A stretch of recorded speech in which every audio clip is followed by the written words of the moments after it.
My name is Evelyn Ransome. I'm 67 years old. I spent most of my life keeping records for other people, school transcripts, attendance logs, payroll sheets. Maybe that's why I still believe in order. Things should make sense if you line them up properly. But nothing about that Thursday evening added up. The text from Becca came just before dusk family meeting at 7 p.m. kitchen. No greeting, no explanation. The words sat on my phone like a command. The house was quiet, except for the hum of the old refrigerator and the faint rattle of palmetto leaves outside. I filled the kettle, set out 3 mugs, and reached for the good coffee beans, the kind I bought when I expected company. By the time I heard footsteps on the stairs, the sun had slipped behind the magnolia tree, leaving the kitchen half in shadow. Nolan came down first, still in the t-shirt he'd slept in, rubbing his jaw like he was preparing for a difficult conversation. Becca followed a moment later, phone in hand, eyes sharp. Neither of them sat. That was the first sign something was wrong. "We've been talking," Becca began, her voice bright in that rehearsed way that never meant good news. "And we think it's time to discuss contributions." Contributions, I echoed, though I already knew what she meant. Nolan stepped forward. "Mom, you've been living here rent-free for over a year. We love having you, but we think it's only fair that you pitch in a little." "Half your pension," Becca added quickly, as if she wanted to get it out before she lost courage. "That's all. It's just fair." The word hung in the air like a mosquito. You couldn't ignore it, and it kept buzzing back no matter how you swatted. Fair. The coffee maker hissed behind me. I turned and poured the brew into the 3 mugs, setting them on the table the way I always did, milk and sugar to the right spoons in the middle. Neither of them moved. I looked at my son, at the faint crease between his eyebrows that used to show when he was worried about exams. He couldn't meet my eyes now. Becca stood straighter, like a manager explaining policy. "You're not paying rent," she went on. "You don't buy groceries. You use the electricity, the water. And it's not like we're trying to be unkind. It's just that we have responsibilities too." My hand tightened around my cup. The kitchen smelled of roasted beans and dish soap.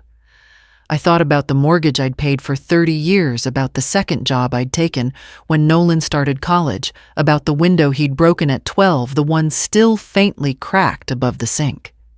"Fair," I repeated softly. Becca nodded, mistaking calm for agreement. "Exactly.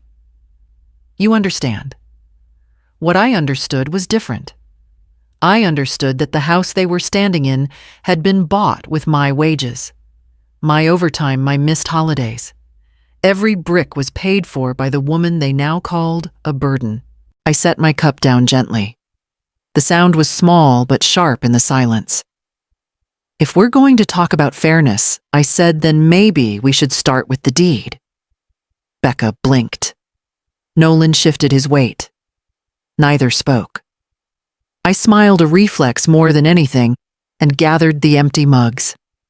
My fingers didn't shake, though my pulse did.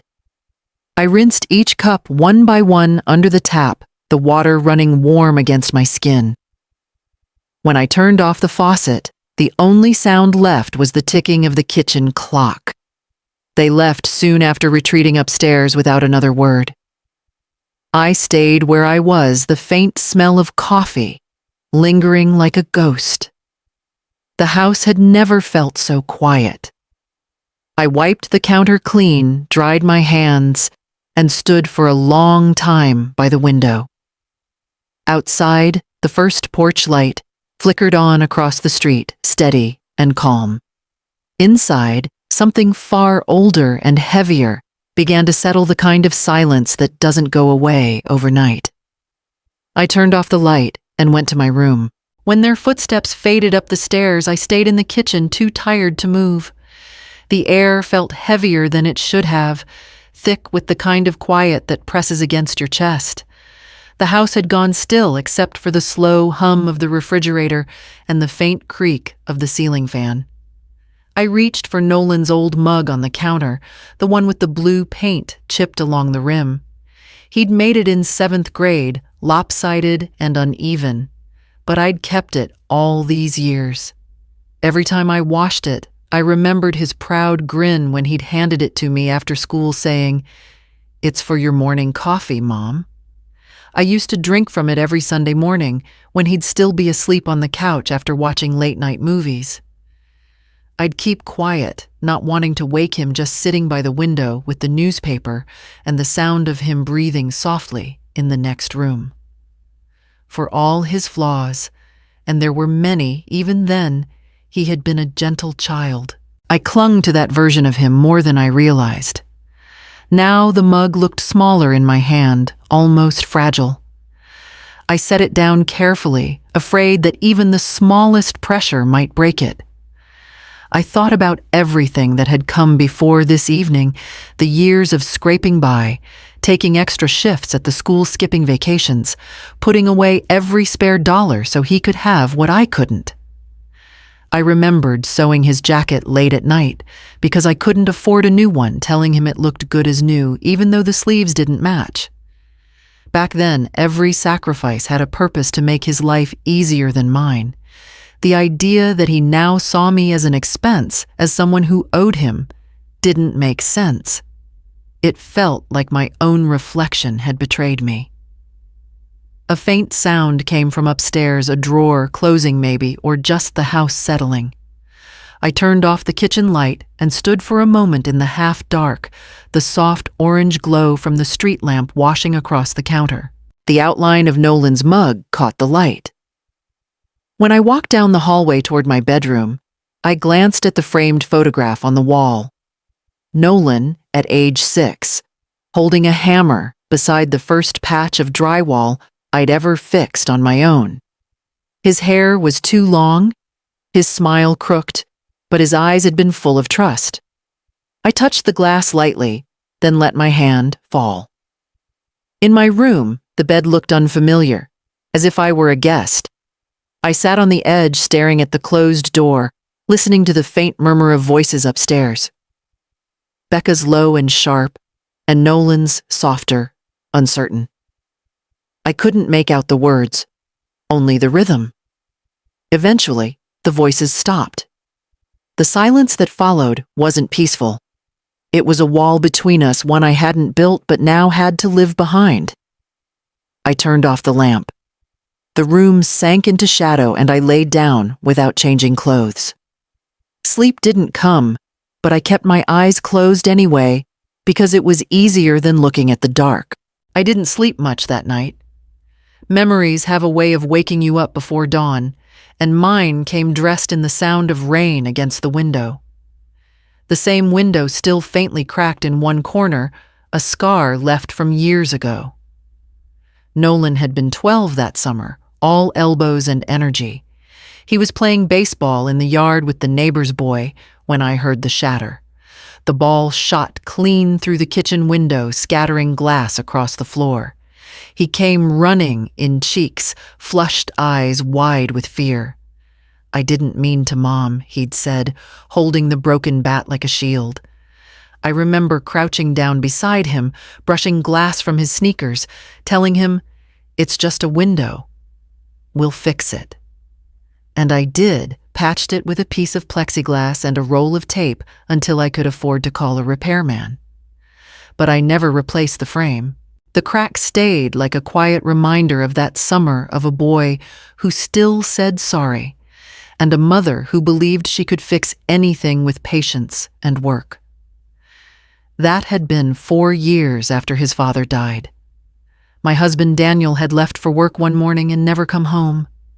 A brain aneurysm, they said, as if it were a minor inconvenience. I'd found out from a phone call I couldn't remember answering. The funeral blurred into paperwork, condolences, casseroles. Everyone told me to rest, but rest wasn't an option. There was a mortgage, a child, and a future I hadn't planned to face alone. The Monday after the burial, I went back to the high school office. The smell of old paper and floor polish felt steady, practical. I needed that. I typed up attendance reports with shaking hands, smiled at students, and learned to live in smaller breaths. For years, that cracked window was the only thing in the house I didn't fix. Maybe because it didn't need to be perfect, it was honest. It reminded me that life breaks and you keep patching it not because it's easy, but because it's yours. Now standing there decades later, I touched the edge of that same frame, the line of the old crack catching the morning light. It hadn't spread, but it hadn't disappeared either. Like me, it had simply endured. It had been almost a year since Nolan called that afternoon, his voice thin and uncertain on the line. "Mom, things at the company didn't work out," he said. "They're cutting people. Becca and I need a place to stay until we get back on our feet." I didn't hesitate.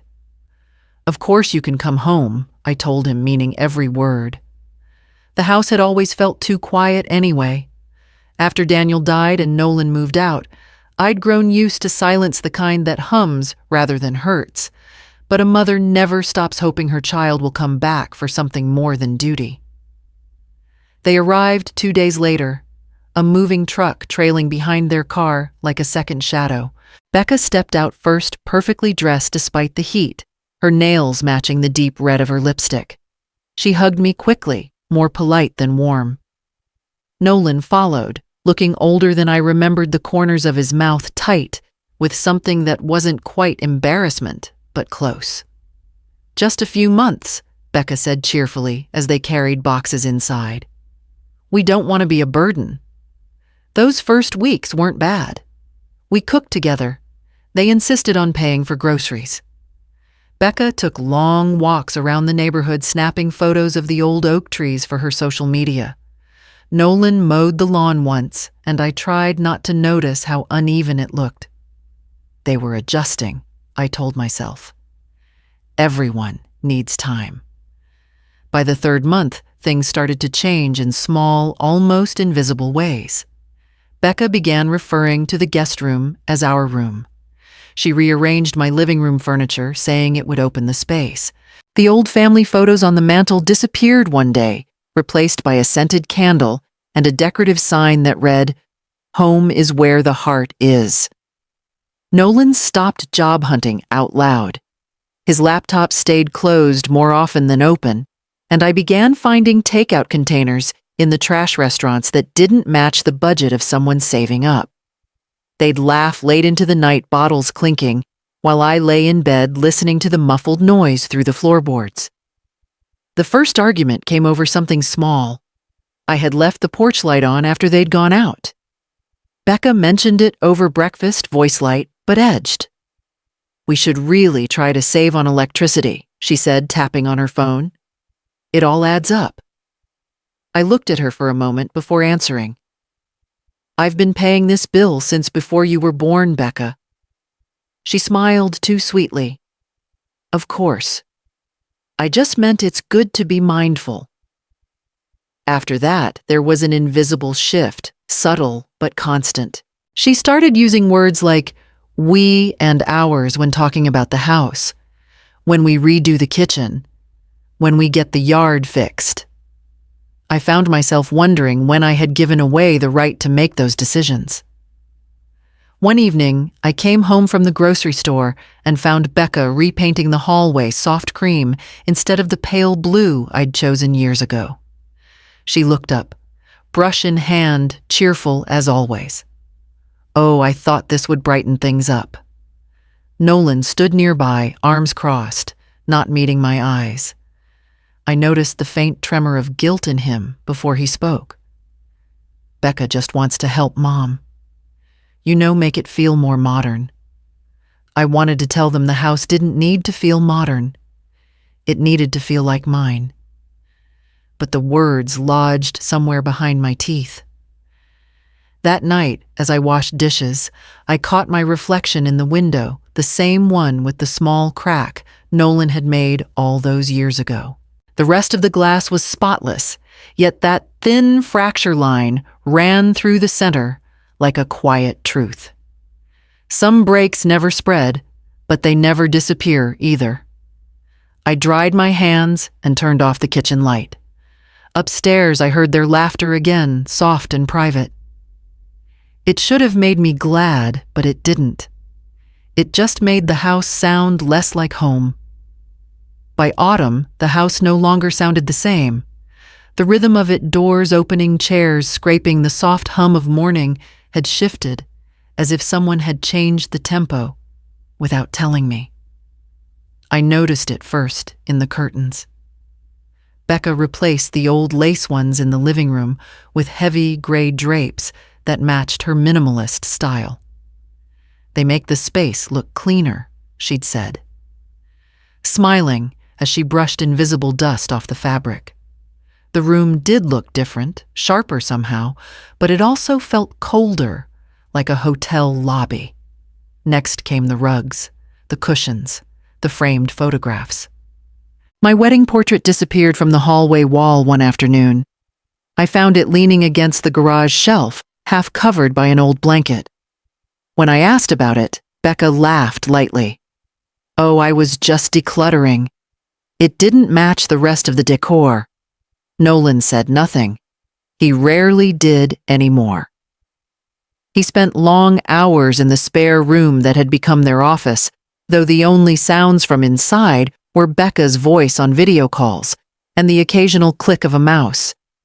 I still cooked, most nights, still paid the bills, but it had started to feel like I was maintaining someone else's home. Small routines began to shift in ways that made me invisible. The coffee pot was moved to a lower shelf so it's easier to reach. The silverware drawer was rearranged. Becca labeled pantry jars with neat handwriting as if she were organizing a rental property. One morning, I came downstairs to find her in the kitchen, wearing a silk robe, hair wrapped in a towel, humming along to some podcast.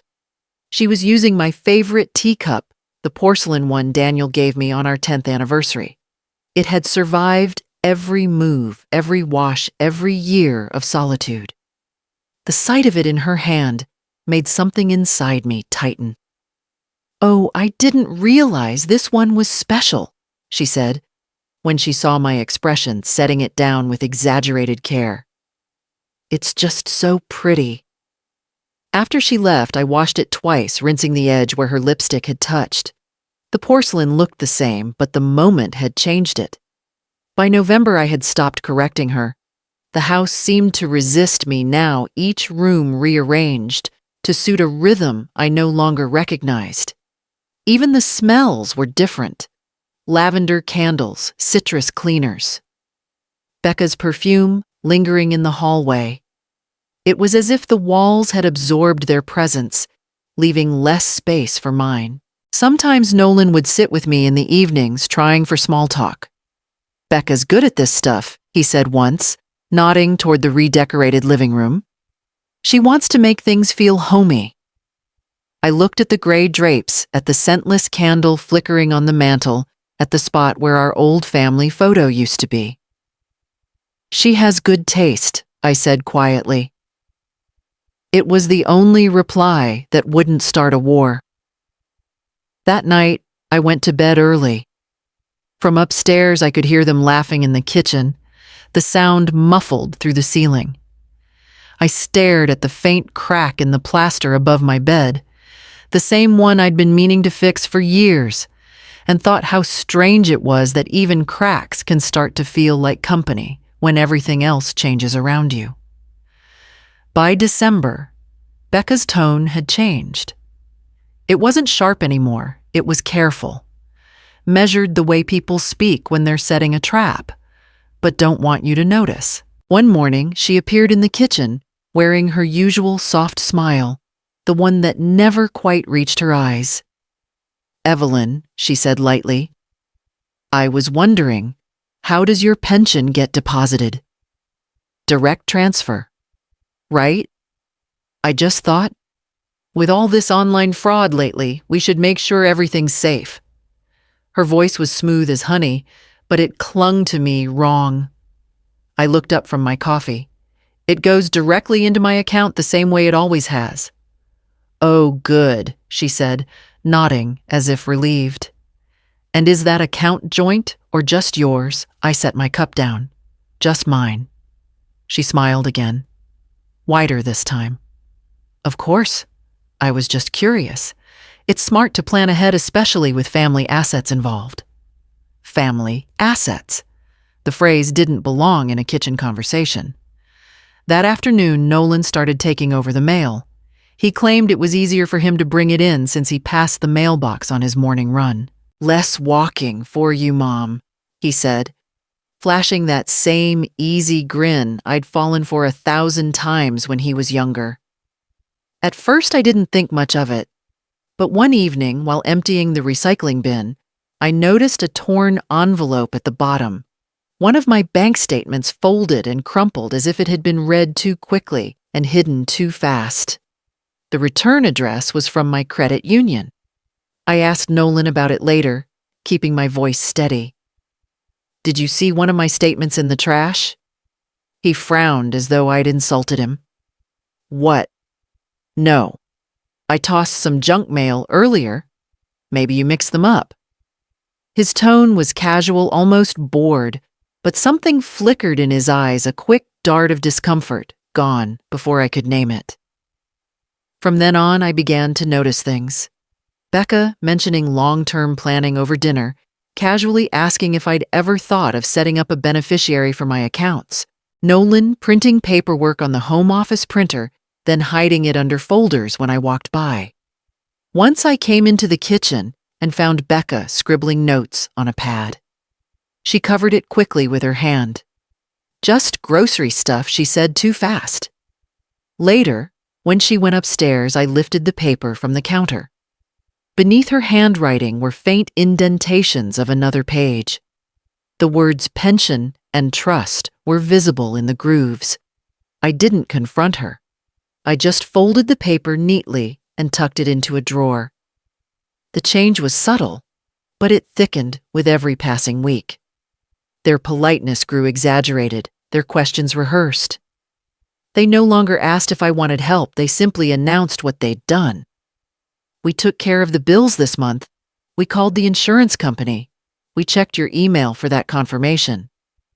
Each favor came with a smile, each smile with a quiet invasion. I started locking my bedroom door at night, not because I thought they'd hurt me, but because I needed one space that was still mine. When I mentioned it to Becca, she laughed. "You don't have to be so formal, Evelyn. We're family." Family. The word had begun to sound like a password I didn't know anymore. That evening, after they'd gone to bed, I stood by the cracked window, the one that always caught the light just right. The air outside was cool, the harbor wind carrying the faint scent of salt and pine. The house was quiet, but it wasn't peaceful. Somewhere between the ticking of the clock and the rustle of the curtains, I realized I was no longer living with my son. I was being monitored by him. After the holidays, the house grew strangely pleasant. Becca started cooking again, roasted chicken with lemon and thyme the way I used to make it when Nolan was a child. She'd hum softly in the kitchen, set the table with cloth napkins, pour wine into my good glasses. Every meal came with a compliment. "Your old recipe book was a treasure, Evelyn," she said one evening, smiling as she plated the chicken. "I don't know how you managed all these years cooking on a budget. You were so resourceful." Her voice carried the same sweetness as the glaze on the chicken. Warm at first, then cloying. Nolan joined in the change too. He started mowing the lawn again, paying attention to small chores he'd long ignored. He brought me coffee one morning and said, "Becca's been thinking maybe we were a little hard on you before. She wants us all to start over." I wanted to believe him. I wanted to believe them both. People don't just wake up and change, but hope has a way of making even obvious lies look soft around the edges. For a while, it worked. The laughter returned small and forced at first, then almost natural. We started having dinners together again, Becca asked about my day. Nolan teased me about my crossword puzzles, and for a brief time, the house sounded the way it used to. Alive, familiar.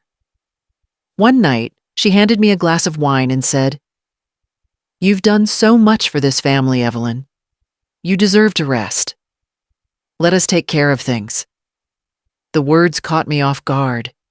I thanked her, though something about them felt rehearsed like lines from a script. Still, I wanted the peace more than I wanted the truth. It lasted about 2 weeks. On a cold Tuesday morning, I came home from the grocery store and noticed the mail already sitting on the counter. Becca was in the kitchen humming as she washed dishes. "You got today's letters?" I asked. "Oh, yes," she said, not turning around. "They were in the box. I just brought them in." I picked them up, sorting through a few advertisements, a church newsletter, and 2 envelopes addressed to me from the state pension office. One of them had been sliced open cleanly across the top. My fingers tightened. "Did you open this?" Becca turned towel in hand, her smile calm and effortless. "Oh, I didn't realize it looked like one of the shared bills. You get so much official mail, I thought it might be something for the house. The pension office doesn't send bills." She blinked, her smile faltering for half a second before she found it again. "Well, it was an honest mistake. No harm done right." I said nothing. I just placed the letter down carefully on the counter. That night, I couldn't sleep.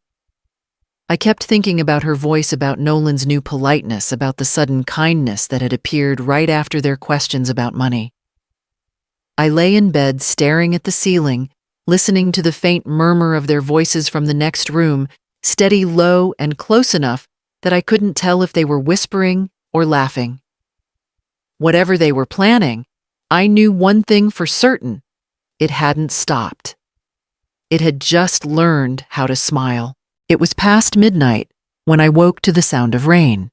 The storm outside wasn't loud, just steady, the kind that patters against windows like soft fingertips. The house was dark, the air heavy with the smell of damp wood and lavender cleaner. I reached for the glass of water on my nightstand and heard something that made me stop. Voices. They came from the hallway, low and careful, like people trying not to be overheard. At first, I thought it was the television. But then I recognized Becca's tone. Polished, controlled, the same voice she used when speaking to bankers on the phone. "Once we get the deed," she was saying, "we'll move her to that memory care place in Lakeview. It's clean, and they let you tour the rooms. She'll be fine there." The words hit like a sudden drop in temperature. My fingers tightened around the bedsheet. Nolan's reply came after a pause. His voice was quieter, uncertain. "Do we have to?" "I mean, it's a big step." Becca sighed. "She's getting forgetful, Nolan. You said so yourself. We're just making sure things are handled properly. She'll be comfortable and we'll finally have the house in order. You want stability, don't you?" There was no anger in her tone, only efficiency.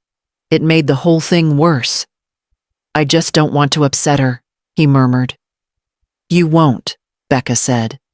"We'll tell her it's for her own good. By the time the papers go through, it'll be too late to argue." I didn't hear anything after that. My pulse was pounding too loud. I lay perfectly still, staring into the dark, afraid to breathe. The conversation moved down the hall, the words fading into the rain. When the quiet returned, it wasn't comfort.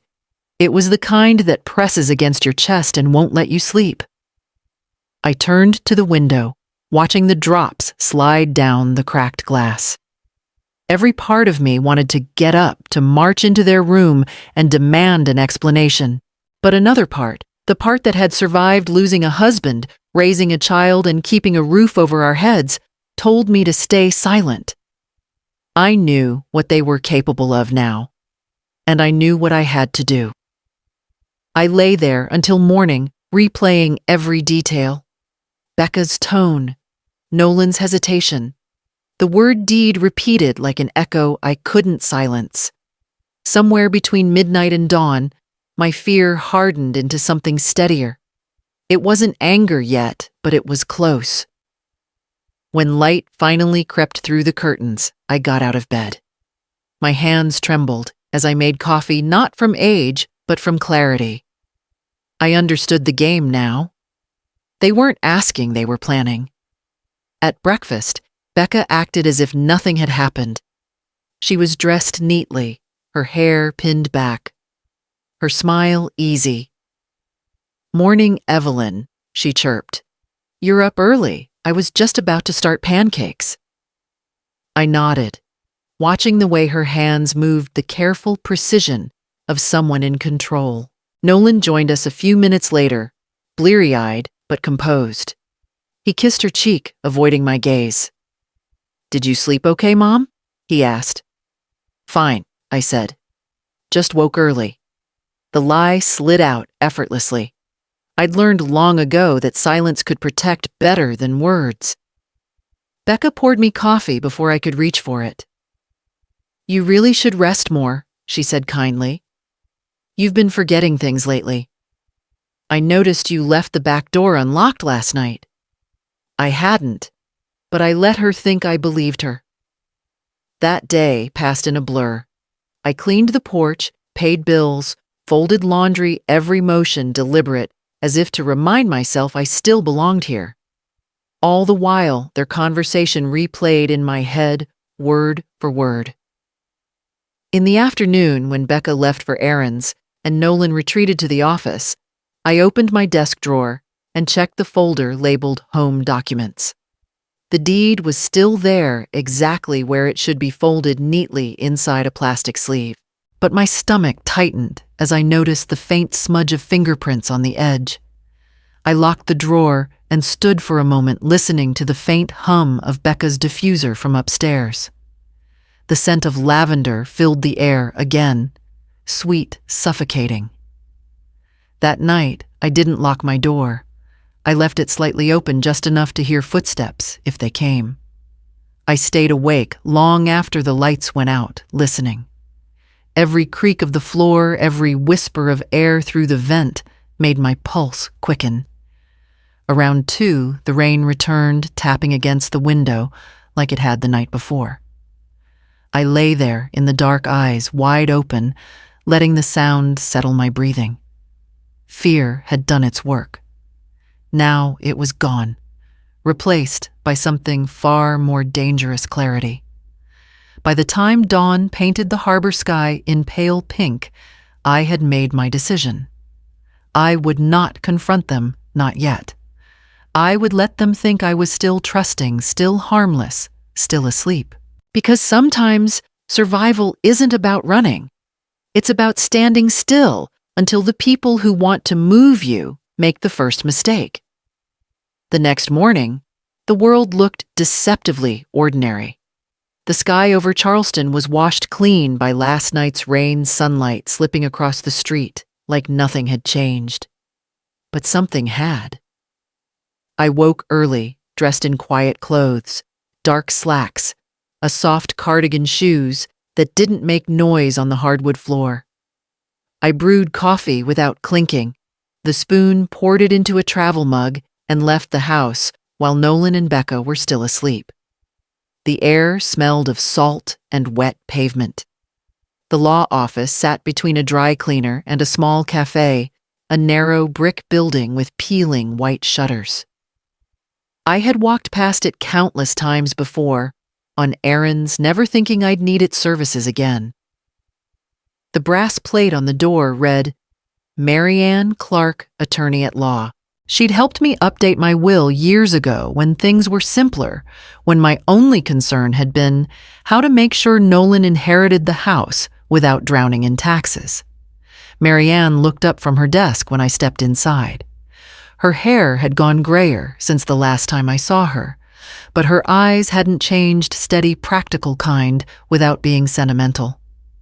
"Evelyn," she said, rising to shake my hand. "It's been a while." "I know," I replied. "I'm afraid I need to make some changes." She gestured toward the leather chair across from her desk. All right, let's talk. For a moment, I couldn't find the words. I took a breath, folded my hands neatly in my lap, and looked at her. Remove Nolan from my trust, I said. Lock everything under my name. Marianne didn't blink. She just nodded, once the kind of nod that told me she'd heard similar sentences from other people at the end of their patience. Understood, she said, pulling a folder from the cabinet. Do you want to name anyone else in his place? No. My voice didn't tremble. No one else. All right. She uncapped her pen, making notes with quick strokes. We can amend the existing documents today and file them within the week. Would you like to restrict access to your accounts and property titles as well? Yes, I said. Everything. No co-signers, no transfers, no shared accounts. She gave me a small, approving smile. You're being thorough. That's good. The office was quiet, except for the scratch of her pen and the faint whir of the ceiling fan. I watched her write line by line, as if she were erasing an old version of my life and drafting something sturdier in its place. When she slid the new paperwork toward me, I read each line carefully. My name appeared again and again: sole trustee, primary beneficiary, independent authority. The words felt heavy and cold, but also clean, like steel. I signed them without hesitation. Marianne notarized each page and sealed them with a firm press of her stamp. Then she leaned back, studying me. You don't owe me an explanation, Evelyn, she said softly. But I want you to know this. Whatever brought you here, you're not the first. People think family makes you safe. Sometimes it just makes you visible. I met her gaze. I'm done being visible. She nodded, once more gathered the papers, and slid them into a manila envelope. We'll file this today. I'll send confirmation by the end of the week. Do you want to notify your son? Not yet, I said. Let him think nothing's changed. As I stood, Marianne placed a hand on my arm, a brief, grounding touch. You're doing the right thing? Outside, the sun had climbed higher, the light glinting off car hoods and puddles on the street. I stopped at the cafe next door, bought a fresh cup of coffee, and sat by the window for a moment, watching people hurry past. Life went on, as it always did. Children in school uniforms, delivery vans, a woman walking her dog. I didn't feel triumphant. What I felt was a kind of stillness I hadn't known in months, a steady center I could build from. I folded the receipt from the cafe into my pocket and walked back to my car. By the time I pulled into the driveway, the house looked just as it had when I left. The curtains Becca had chosen hung perfectly straight, the porch swept clean. But now I saw it differently. For the first time in a long while, it didn't look like something they could take. It looked like something I could defend. The house was quiet when I came back from Marianne's office. Afternoon light spilled through the windows, soft and golden, touching everything it could reach. For a brief second, I almost convinced myself that the air felt lighter, that I had done what needed to be done and could breathe again. But then I saw it. The drawer of my desk, always closed, always perfectly aligned, was open just a crack. Barely half an inch. Enough for the light to catch the metal handle differently. It was the kind of detail no one else would notice, but I'd lived long enough alone to see the smallest shifts in my surroundings. I walked over slowly, the sound of my shoes on the hardwood, too loud in the silence. The drawer slid open easily, almost too easily, as if it had just been used. The papers inside looked the same: utility bills, old tax receipts, but the edges weren't aligned. Someone had gone through them and tried to put them back exactly as they'd found them. Almost exactly. I straightened the papers, feeling my pulse in my fingers. Across the room, the safe sat beneath the bookshelf, small, old, but sturdy. It wasn't locked the way I always left it. The dial had been turned one notch off-center. My breath caught. I knelt down, checked the contents, the deed, my will insurance statements. Everything's still there. But the envelope with my updated trust had been moved to the top. Whoever opened it knew what they were looking for. I closed the safe, gently turned the dial until it clicked, and sat back on my heels. My reflection in the glass door of the cabinet looked strange, older, sharper. A woman who'd been measured and found more dangerous than expected. The smell of coffee drifted faintly from the kitchen. That's when I noticed the canister on the counter out of place. It had always sat flush against the wall, but now it was turned slightly, its lid crooked. I opened it and found a folded slip of paper inside, the kind Nolan used for grocery lists. Empty, this time. A test maybe to see if I'd find it. I set it down and looked around the kitchen. The air felt different now, too, still too rehearsed. Everything was tidy, the kind of order that hides intention. I waited. I listened. The house held its breath. Upstairs, faint footsteps shifted, followed by the whisper of a door closing. I didn't move. When the sound faded, I went to the sink and ran the tap just to hear the noise. I washed my hands slowly, as if the act could rinse away the unease crawling up my spine. Water streamed over my skin, hot and steady, grounding me. This was my home, my walls, my life. And yet I was moving inside it like an intruder. I dried my hands and walked into the living room. The afternoon light had thinned, slipping into the corners where dust floated like ghosts. My fingers brushed the arm of the couch Becca had chosen, smooth and foreign beneath my touch. They had been searching carefully, deliberately. Looking for something they thought I wouldn't notice was gone until it was too late. They were wrong. I went back to my room and locked the door.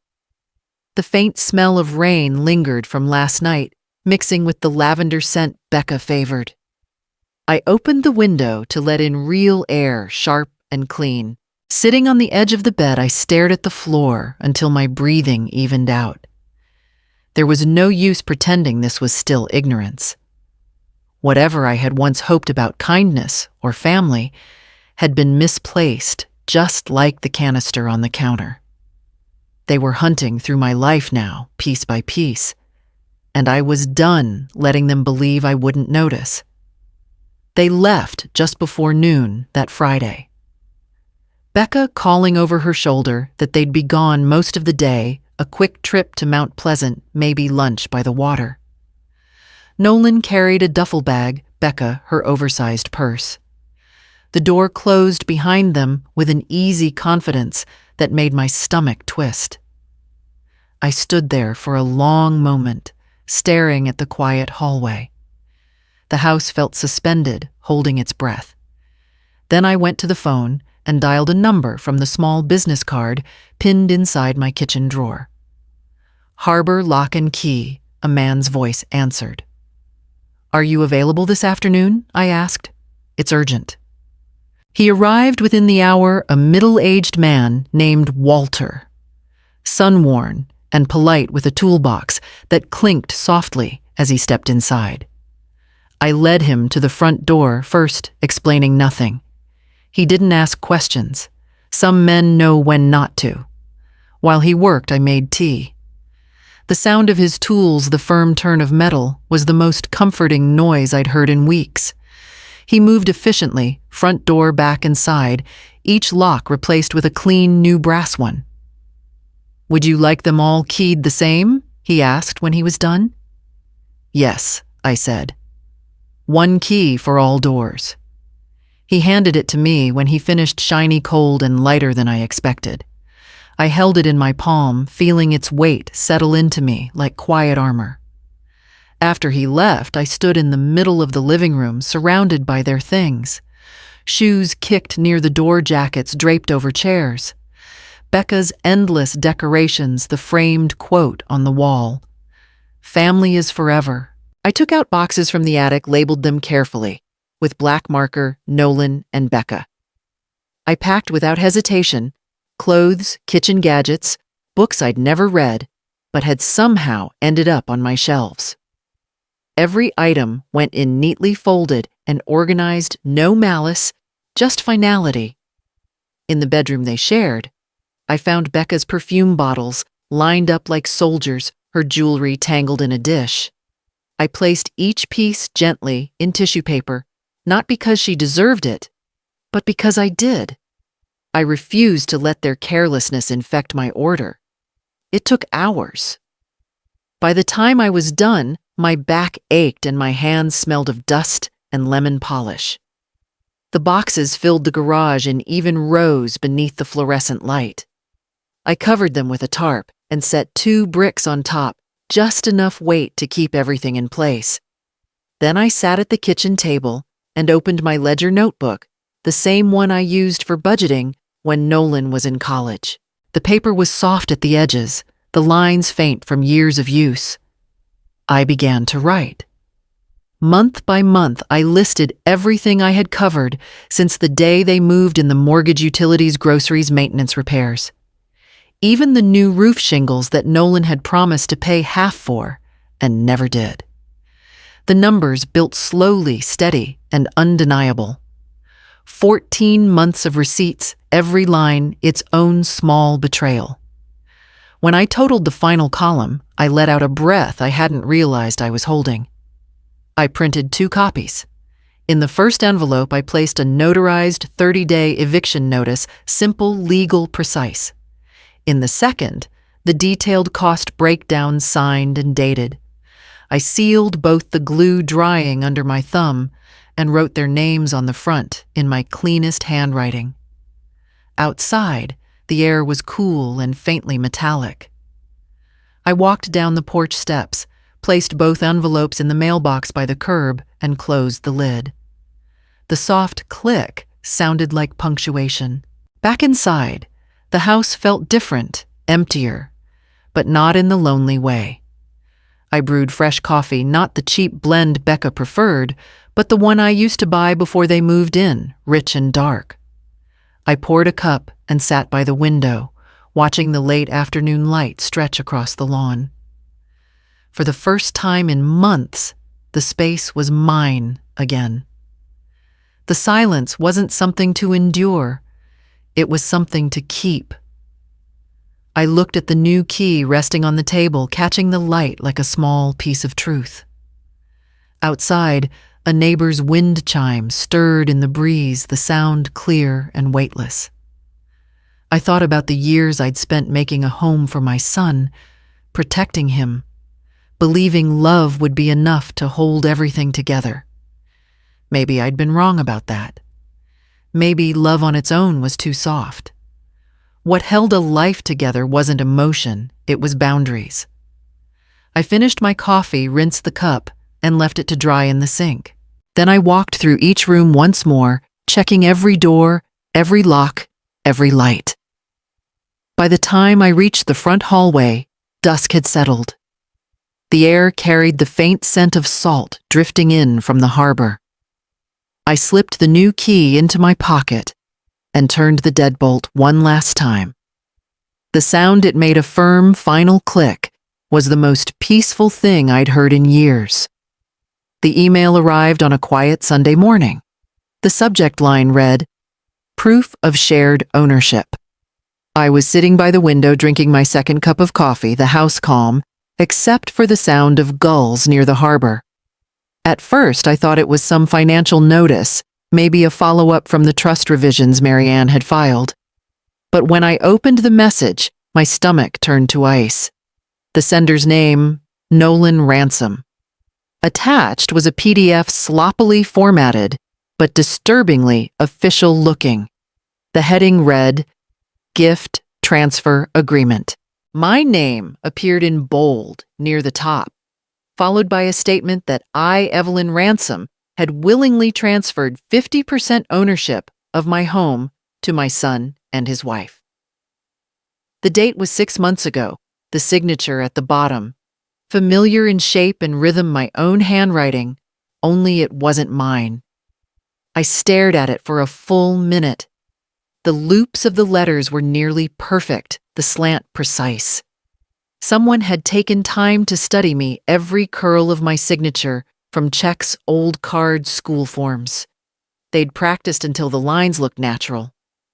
Beneath the signature were 2 witness names I didn't recognize, and a digital notary seal that looked real enough to fool most people. A thin tremor started in my hand, but it wasn't fear. It was fury, refined and focused. My mind began cataloging, sorting, assessing. No yelling, no panic, just facts. I downloaded the file, saved it to my desktop, and forwarded it to Marianne's address. The subject line read, "Fraudulent document attached." The body of the email contained only 3 words. "They've crossed it." Within 20 minutes, she replied. "Do not respond. Print it. Keep the original email. File a police report first thing tomorrow." I nodded to the empty room as if she could see me. For the rest of the day, I didn't speak to anyone. I didn't text, didn't call. Nolan and Becca were upstairs for most of it, moving around quietly, the floorboards creaking above me. Maybe they thought they were being clever. Maybe they thought I'd open that email and panic or beg for an explanation. Instead, I printed 3 copies of the forged agreement and placed them neatly in a folder labeled Fraud Evidence. Then I brewed another pot of coffee and waited. At dusk, Nolan came downstairs pretending nothing had happened. "Mom," he said, scratching his neck. "Did you see the email I sent? It's about a property document, just something Becca and I put together for tax purposes. You don't have to worry about it." I looked at him over the rim of my mug. "I saw it," I said quietly. He smiled, relieved. "Great. Yeah, it's just a draft, really. I'll explain later." I nodded once, keeping my voice level. "All right." He hesitated as if waiting for a reaction that never came, then shrugged and went back upstairs. The sound of their door closing echoed through the house. When it was silent again, I turned off the lights, locked every door, and sat at my desk. I reread the forged document one last time, tracing the false version of my name at the bottom. If they thought they could rewrite my life with a single signature, they had forgotten who taught them to read fine print in the first place. The letter came 2 days later, thick and official looking, the kind of envelope that usually means trouble. The return address was from the county clerk's office, printed in crisp blue ink.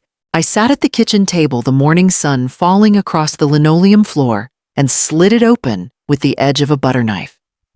Inside was a form typed, signed, stamped. Power of attorney request. My name appeared at the top. The petitioner, Rebecca Langford Ransome. The reason listed, suspected cognitive decline and diminished mental capacity. At the bottom, attached to the paperwork, was a physician's note signed by Dr. Leanna Whitaker. The name hit me like cold water. Becca's cousin, the quiet woman who'd come to dinner months ago, the one who barely spoke a word to me. I read the lines again, slower this time. The document claimed I'd exhibited signs of confusion, forgetfulness, and inability to manage complex financial responsibilities. Becca had submitted it to the clerk's office as part of a preliminary request to assume legal decision-making on my behalf. For a long moment, I couldn't breathe. The rage that came wasn't loud. It was cold and sharp, the kind that clears your vision instead of clouding it.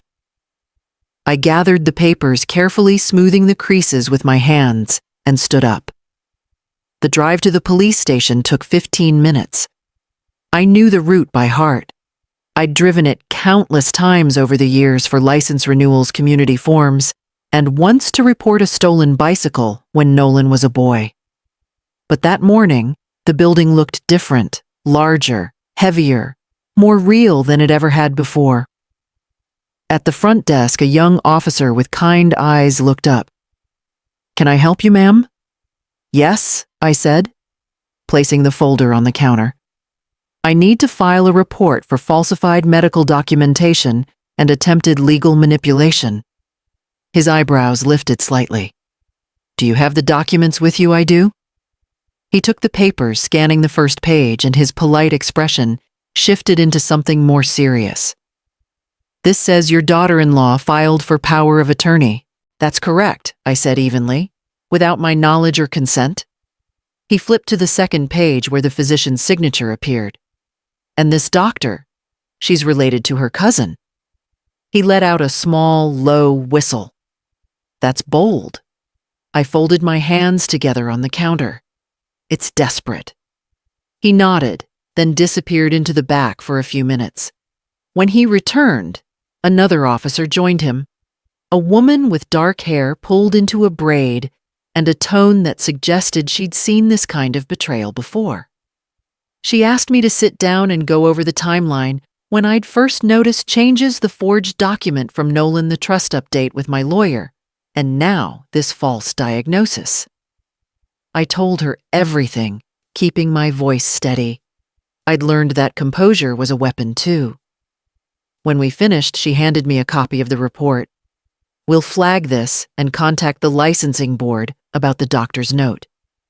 This isn't just unethical, it's criminal." "Thank you," I said quietly. Walking out of the station, the sun felt brighter than before, harsh enough to sting. I drove home with the windows slightly cracked, letting the air cool my face. The harbor wind carried the scent of rain, but the day stayed clear. Back inside the house, I locked the door behind me and placed the police report next to the forged document in my growing folder of evidence. The pages looked small, almost fragile, but together they were building a wall no one could climb over. From upstairs, I heard movement. Becca's heels on the floorboards. Nolan's deeper steps behind her. I sat at the kitchen table, calm, now the folder beside me. If they came down, I would smile. If they asked about the mail, I would say it was nothing important. They could question my memory all they wanted. But the truth was, I remembered everything, every word, every slight, every line they'd crossed. And I would make sure the right people remembered too. The next morning, the police called. The report had been reviewed, and they wanted copies of every document I'd mentioned. I spent the day gathering them: letters, forged forms, screenshots, bank statements. Each sheet of paper told its own story, and together they painted a picture of what had really been happening inside my home. When the officer arrived that afternoon, he was the same young man from the front desk this time, with a notepad and a more formal tone. His name tag read, Officer Donnelly. "We're treating this as a coordinated fraud attempt," he said, as he spread the documents out across the table. "Forgery, identity theft, falsification of medical documentation." "It's serious, Mrs. Ransome." I know I said, pouring him a cup of coffee. "It's my son and his wife." He hesitated, then nodded, choosing not to comment. Some things didn't need words. He asked a few questions, took photographs, and carefully labeled each document in plastic sleeves. When he was finished, he stood. "You've been very thorough. It'll make the investigation easier." "Years of bookkeeping," I replied. "I keep everything." After he left, I called Marianne. She answered on the first ring. "I've already spoken with the detective assigned," she said. "They'll file the preliminary report within 48 hours. You did the right thing, Evelyn." "Are my assets safe?" "They are," she said firmly. "Your trust revisions went through. Your accounts and property are under your sole authority. They can't touch a cent or a square inch without your consent. And now, with these reports, they'll think twice before trying again. The relief that came wasn't dramatic. It didn't rush in all at once. It settled slowly, like warm air filling a room after winter. I walked through the house as the light faded, touching the walls, the door frames, the edges of the furniture. For the first time in weeks, the silence didn't sound like threat.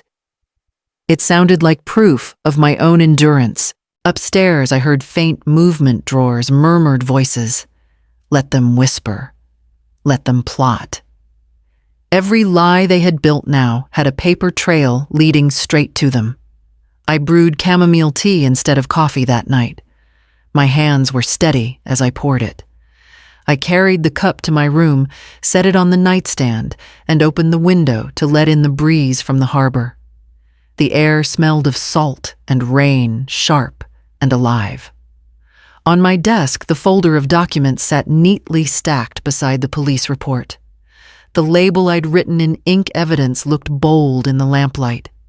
I ran a hand over it, once then closed the cover. When I lay down, the sheets were cool, the mattress familiar. For the first time in months, I slept through the night without waking.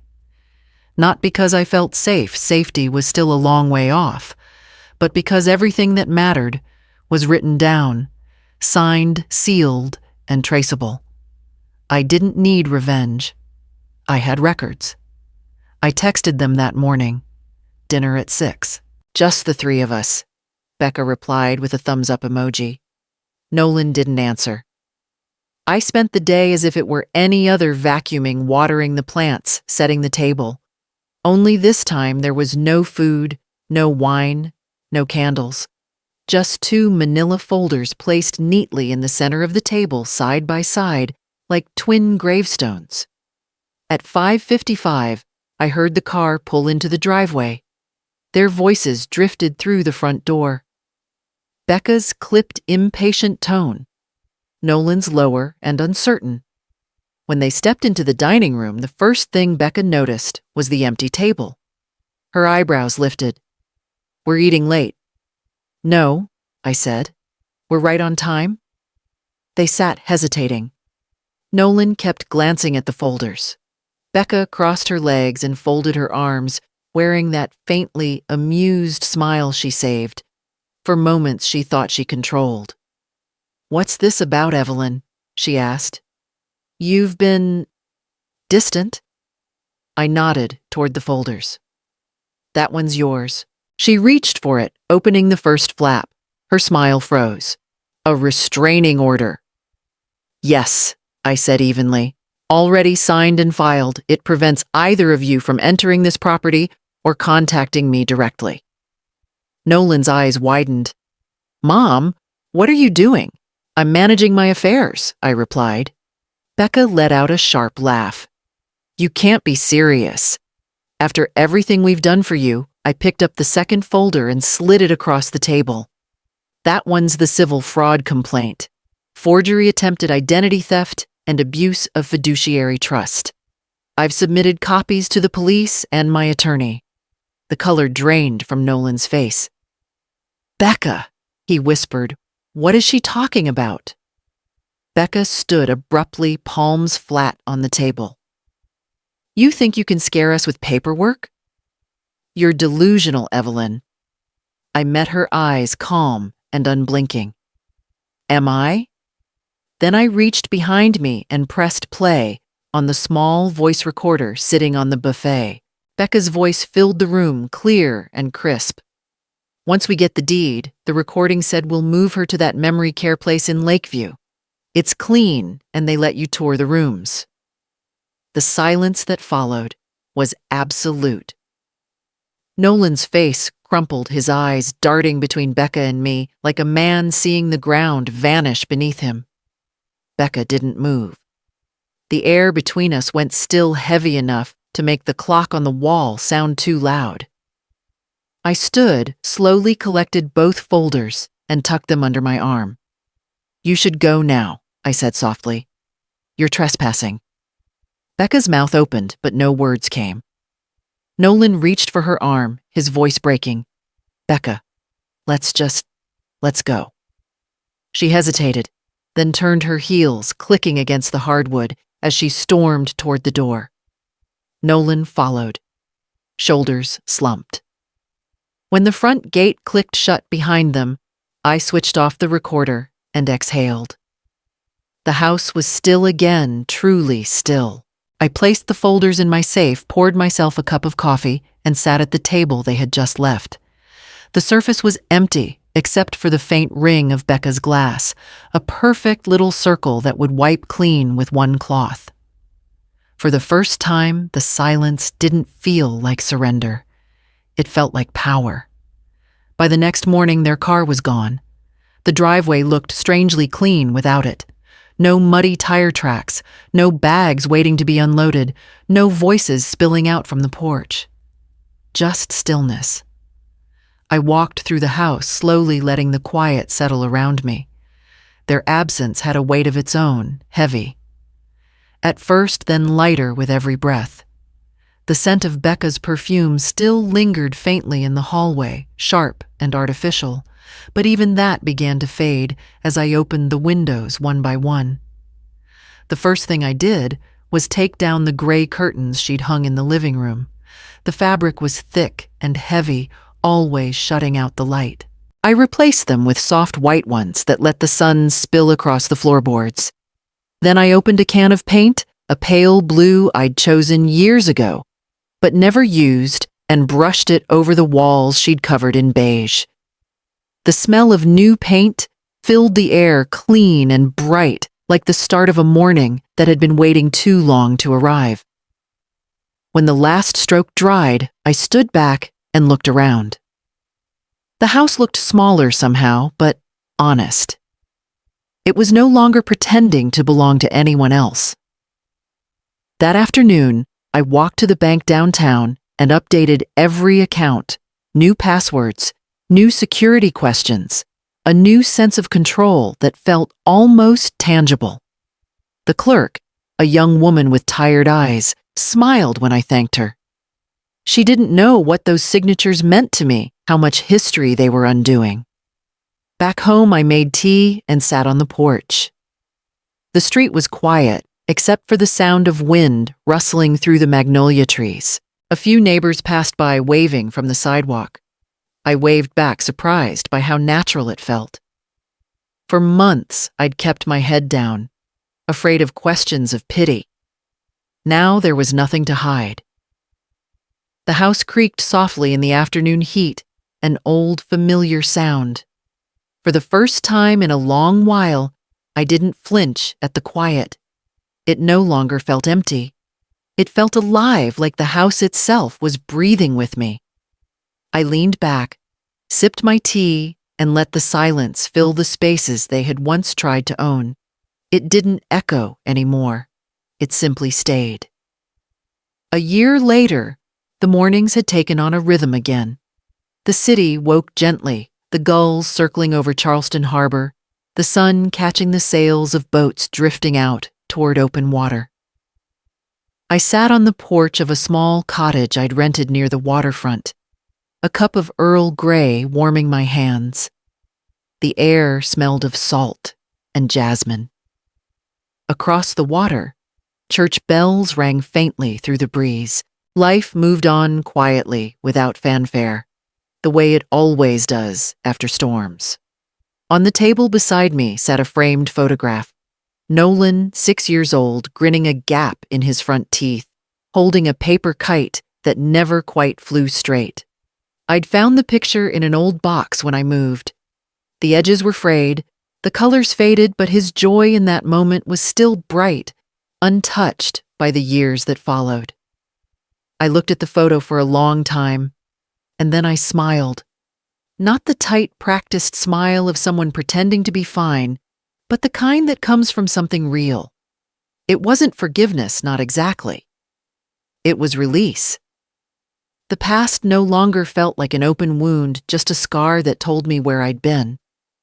The house on Linden Street had sold to a young couple who'd painted the porch yellow and filled the yard with daisies. Marianne had handled everything, keeping me informed, but never prying. She sent me a postcard last month that said, "Some storms leave the air clearer than before." She was right. Sometimes I still thought of Nolan, not the man who forged my name or hid my mail, but the boy who once helped me plant tulips in the backyard, whose laughter filled every corner of that old house. I hoped he'd found a way to face himself. I hoped quietly that he was learning. The harbor wind shifted, carrying the scent of sea salt and distant rain. I sipped my tea, feeling the warmth move through me. The world wasn't perfect, nothing ever had been, but it was peaceful, and that was enough. As the sun rose higher, I reached out and adjusted the frame so it caught the light. The water shimmered, the sails gleamed white against the blue, and for the first time in years, I felt entirely still. The storm had passed. The silence that remained wasn't empty. It was mine.